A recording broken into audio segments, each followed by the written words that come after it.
Jika akhir-akhir ini kita sering membuka sosial media, banyak sekali yang menarik berseliweran di sosial media. Salah satunya adalah meme yang juga mulai secara viral berada di sosial media, mulai dari Twitter, Path, dan juga sosial media lainnya. Kita akan lihat sebagian dari meme yang beredar mengomentari soal kisruh antara KPK dan juga Polri. Kita lihat yang pertama, meme pertama adalah ini dia. Ini adalah ketika konser 2 jari di GBK pada saat pemilihan presiden. Kalau hari Kamis 29 Januari 2015 Megawati memaksa melantik Budi Gunawan, kita kumpul lagi. Ini ancaman yang serius ini sepertinya dari pendukung Jokowi, bahwa mereka benar-benar memprotes keras jika Budi Gunawan dilantik sebagai Kapolri. Ini yang juga tadi yang menyatakan ini rasionalitas publik, rasionalitas publik yang sudah mulai muncul. Ini dia dari Uli Nusron, seharusnya bendera rakyat lebih tinggi dari bendera partai. Jangan takut Pak, hashtagnya rakyat mendukung Jokowi. Rakyat mendukung Jokowi, artinya Jokowi diminta, diharapkan juga mengambil keputusan sesuai dengan apa yang akan rakyat. Ini dia. Ini yang paling menarik ya. Ini menarik. Kalau sampai dilantik nih, ini nih, ada gambar seperti ini. Kemudian ini diposting oleh Fajrul Rahman yang juga selama ini keras terkait kebijakan-kebijakan Presiden Jokowi saat memilih Kapolri. Dari Jericho, kalau nggak pantas ngapain dilantik, maksain aja polisi dengan gambar tikus. Ini keras juga ini. Kalau kita tadi menjawab apa yang disampaikan oleh Mas Niko, jangan-jangan tidak ada payung hukumnya, kemudian rekomendasi-rekomendasinya akan justru tumpang tindih yang terjadi dengan apa yang sudah disampaikan oleh, ada tim sendiri, Watim Pres juga punya usulan. Ya, sebenarnya begini, kita harus bedakan ya, untuk memberikan masukan dengan kemudian daya ikatnya ya. Kalau daya ikat itu tidak dikaitkan dengan apakah dia ada kepres atau tidak. Karena walaupun ada kepres tentu tidak mengikat. Ya. Jadi masukan tim 9 itu tentu masukan yang sangat berharga bagi Presiden untuk memutuskan sesuatu. Ada atau tidak ada kepres menurut Anda sebenarnya itu hanya bersifat sangat rekomendasi saja. Dilakukan atau tidak bermasalah. Iya, jadi kalau misalnya ada kepres pun ya tergantung Presiden apakah mau mengambil tindakan yang direkomendasikan oleh tim 9 atau tidak. Tetapi kalau mereka mau fact finding, misalnya datang ke institusi Polri, datang ke kejaksaan, memanggil para saksi atau mereka yang mengetahui informasi, misalnya. Itu kan tujuan utama dibentuk tim independen. Itu butuh, semacam payung hukum, kepres misalnya. Tetapi begini, sebenarnya kan fact finding itu adalah salah satu cara saja untuk menyelesaikan persoalan. Bisa saja persoalannya sebenarnya gampang. Misalnya, aspek politiknya sudah selesai, Presiden Jokowi didukung untuk mengajukan calon baru, lalu Kapolri baru dilantik, dan tinggal Kapolri baru yang membereskan internal polisi. Selesai kan? Sesimpel itu? It could be possible. Baik, Bu Mercy, Anda punya tanggapan? Ini sebenarnya simpel kalau menurut Mbak Refli Harun. Bisa simpel. Bisa simpel. Silakan Bu Mercy, kalau Anda punya tanggapan. Ya, pertama-tama terima kasih nih saya bisa ketemu langsung dengan Pak Refli, salah satu dosen hukum yang saya pikir sangat jelas ya berbicara. Ya, kebetulan saya ikut kuliah hukum juga di sekarang. Silakan Bu Mercy. Pak Refli, pertanyaan paling mendasar, kenapa Jokowi hanya mencalonkan BG? Kenapa kalau nggak salah rekomendasi kan ada 9 calon. Saya percaya sekali kalau Pak Jokowi itu sebelum KPK mengeluarkan ultimatum bahwa BG itu layak dijadikan tersangka, pasti sudah banyak yang membisiki Pak Jokowi gitu. Jadi apa sih percaturan politik di balik ini semua? Dulu. Pertanyaan yang belum ada jawabannya sebenarnya. Cuman orang sudah mulai bisa dari awal. Silakan. Saya kira ini bisa dianalisis begini. Ketika kita memilih pejabat publik, biasanya preferensi yang pertama apa? Kedekatan kan? Nah, BG ini konon memang sangat dekat dengan lingkaran PDIP, dengan lingkaran Jokowi juga. Bahkan konon juga membantu konsep-konsep, misalnya konsep kampanye, dan misi ketika kampanye, dan lain sebagainya. Jadi sebenarnya dari sisi itu dekat secara psikologis dan mungkin memang secara personal. Lalu kemudian kita tahu bahwa sosoknya pun juga sangat humble ya, maksudnya bisa kemudian membawakan diri dalam lingkaran-lingkaran tertentu misalnya. Jadi mungkin itu yang mengesankan.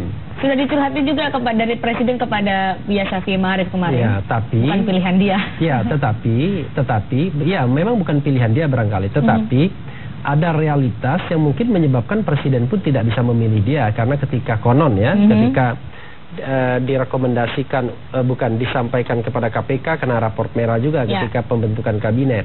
Tetapi kita tahu rumor yang beredar kan Teguh Umar ya, Bu Mega itu sangat memaksa ya. Mungkin dengan alasan yang sedikit personal memaksa untuk menjadi Kapolri misalnya. Lalu kemudian kita tahu juga ada elit-elit politik hampir semua. Bahkan kalau kita bicara misalnya Detikcom misalnya ada 4 orang yang sangat berpengaruh kepada Jokowi. Pertama Megawati, kedua Surya Paloh, ketiga Yusuf Kala, dan keempat Hendro Priyono. Ini 4-empatnya juga mendorong Budi Gunawan. Anda melihat itu semua ya? Iya, nah dan memang pernyataan publiknya juga begitu. Jadi kita kan tidak menganalisis lagi, memang faktual di publik begitu. Nah, sehingga kemudian saya kira Jokowi sedang bermain catur politik. Dia ajukan saja nama itu ke DPR ya, dengan harapan kemudian ya DPR menggebuki atau DPR menolak. Tapi ternyata yang terjadi semua apalagi ketika kemudian menjadi tersangka, diharapkan DPR tambah menolak. Tapi ternyata DPR di luar dugaan sangat ajaib ya, semua sepakat untuk kemudian menerima pencalonan tersebut, sehingga bola panas itu kembali ke Jokowi. Tapi ketika Jokowi dihadapkan pada pilihan untuk melantik, ada desakan publik yang luar biasa besar ya, yang kemudian mengatakan tidak boleh dilantik, dan kemudian polisi kelihatannya Polri menginstitusionalisasi persoalan ini sebagai persoalan institusi, bukan persoalan personal. Polri, maka kemudian ya muncullah itu. Ada kemudian serangan balik dalam tanda kutip kepada Komisioner KPK. Saya ingin tadi menarik sebetulnya ini bisa dengan simpel, artinya memilih Kapolri baru yang harus dilakukan oleh Presiden Jokowi. Benarkah Anda setuju dengan tanggapan ini, Mas Putra? Mas Putra ini mengkritisi soal undang-undangnya nih. Ngomong-ngomong Bang Refli ngomongnya berani juga nih, snack. Hati-hati Mas. Kenapa? Ngomongnya berani juga nih, snack nih. Ya, Mas Refli kan di berbagai kesempatan media bicara kalau Undang-Undang Nomor 2 Tahun 2002 tentang Polri itu jalan paling aman Jokowi untuk menunda pelantikan Budi Gunawan. Tapi pasti itu implikasinya jalan kerja politiknya, Mas. Maksudnya kalau menurut Mas sebagai ahli tata hukum negara, nggak adakah langkah hukum yang lebih soft lagi gitu dibanding tidak melantik BG seperti itu? Konsekuensi hukum, baik. Iya, konsekuensi politiknya akan lebih besar gitu. Iya, masalahnya kan ketika kita dihadapkan pada pilihan yang moralis ya, dengan pilihan kepastian hukum, maka kemudian orang akan berdebat apakah kita mendahulukan kepastian hukum ataukah moralitas hukumnya. Tetapi ketika kemudian kepastian hukumnya itu pun juga in between ya, ada pro dan kontra, maka saya kira tambahan kita kan menjadi moralitas. Saya katakan tadi dalam perspektif hukum, ahli hukum tata negara terbelah dua. Ada yang mengatakan harus dilantik, ada yang mengatakan tidak dilantik. Artinya kalau kita mengambil posisi itu sebagai 50-50, ya sudah, berarti bisa dilantik, bisa tidak dalam perspektif hukum. Tapi dalam perspektif moralitas publik, saya kira mungkin bisa dikatakan 100% moralitas publik akan mengatakan tidak dilantik karena sudah menjadi tersangka. Nah, tinggal sekarang kalkulasinya, swingnya sebenarnya di politiknya. Di politiknya? Ya. Kalau seandainya misalnya kekuatan politik yang tadi hampir 100% menyetujui itu bisa dipecah, lalu kemudian ada sedikit jaminan bahwa calon baru itu akan disetujui oleh DPR, tidak ditolak, ya.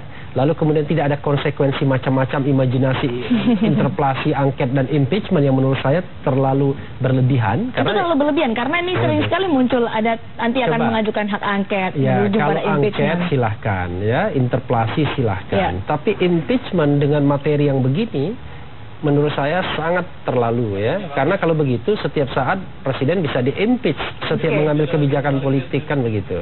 Bu Mercy, Anda punya tanggapan soal ini? Karena ini dianggap kalau ada ancaman impeachment, kemudian hak angket ini berlebihan, hanya menakut-nakuti presiden saja. Anda punya tanggapan soal ini? Ya, Mbak Cindy, saya pikir juga lucu ya kalau partai yang dulu mengajukan Jokowi sekarang malah mengimpeach gitu. Sesuatu yang ya menurut saya sih anak kecil banget gitu ya. Tapi yang saya mau tanya ke Pak Refli, misalkan Pak BG sendiri akhirnya mengundurkan diri dari polisi, dari kepolisian, itu posisinya gimana? Bagaimana? Mungkin bisa diulangi? Mengundurkan diri. Ya. Oke, mengundurkan diri. Ya, jadi Pak BG mungkin karena dia juga posisinya terjepit dan segala macam, akhirnya dengan kesadaran penuh dia mengundurkan diri sebagai polisi. Baik. Artinya kan dia tidak layak lagi jadi anggota Kapolri. Sebenarnya bagaimana ini? Bicara masalah mundur tidak dan juga bola panas bagi Budi Gunawan. Tapi nanti akan kami bahas usai jeda di Kompasiana TV.